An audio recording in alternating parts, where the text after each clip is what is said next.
Magandang gabi mga kahwan. Narito na ang evening edition ng ating weather update today.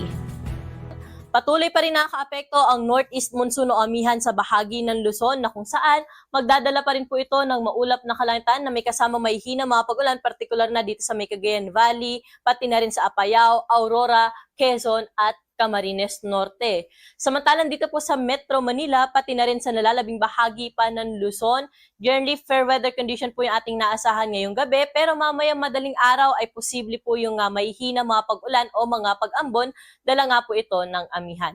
Sa bahagi naman po ng Visayas at Mindanao, generally fair weather condition din po yung ating naasahan. Ngunit ngayong hapon hanggang mamayang gabi, posible po diyan yung mga pulo-pulo mga pag-ulan, mga pagkidlat at pagkulog, dala nga po nitong easterlies at ng mga localized thunderstorm.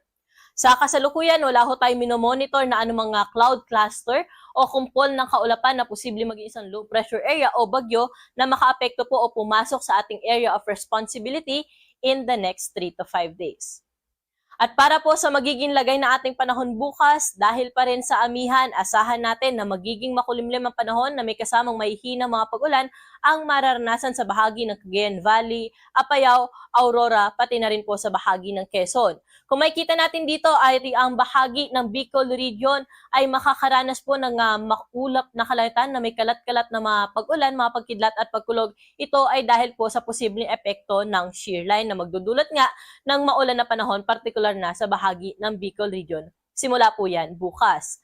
Pero dito sa atin sa Metro Manila, pati na rin sa nalalabing bahagi pa ng Luzon, maaliwalas po yung ating panahon, lalo na sa umaga hanggang tanghali. Pero sa madaling araw nga po, pati sa hapon at gabi, posible yung mahihina mga pag-ulan o yung mga isolated light rains o yung mga pag-ambon. Kaya po sa ating mga kababayan, lalo na po sa bahagi ng Cagayan Valley, Apayao at sa Bicol region, sa mga lalabas po ng tahanan, ay huwag mong kalimutang magdala ng payong dahil sa mga areas po na yan ay mataas ang tsansa ng mga pag-ulan. Temperature range po natin bukas dito sa Metro Manila ay 24 to 30 degrees Celsius. Sa Lawag, aabot sa 32 degrees ang maximum temperature bukas. Sa Tugigaraw, dahil nga may inaasahan ho tayo mga pag-ulan, 22 to 28 degrees lamang po yung inaasahan natin na magiging agwat ng temperatura. Sa Baguio City, malamig sa umaga sa 16 degrees na minimum temperature at maximum degrees Celsius naman sa tanghali ay aabot sa 23 degrees Celsius. Sa mga pupunta naman po sa Tagaytay, 22 to 29 degrees ang agwat ng temperatura po dyan bukas. Samantala sa Legazpi, dahil nga magiging maulap po ang kalangitan bukas na may kasama mga pag-ulan, 25 to 30 degrees Celsius lamang po yung inaasahan natin na magiging agwat ng temperatura.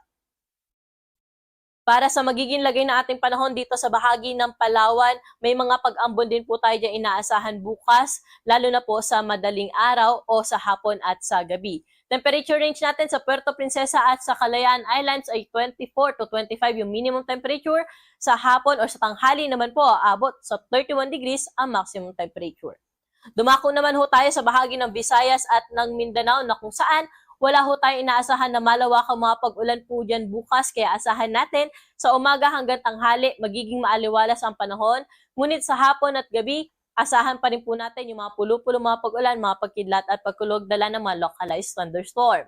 Sa mga lalabas na tahanan, pwede po nating bisitahin yung ating mga thunderstorm advisory na ipinalalabas sa ating Facebook at Twitter account.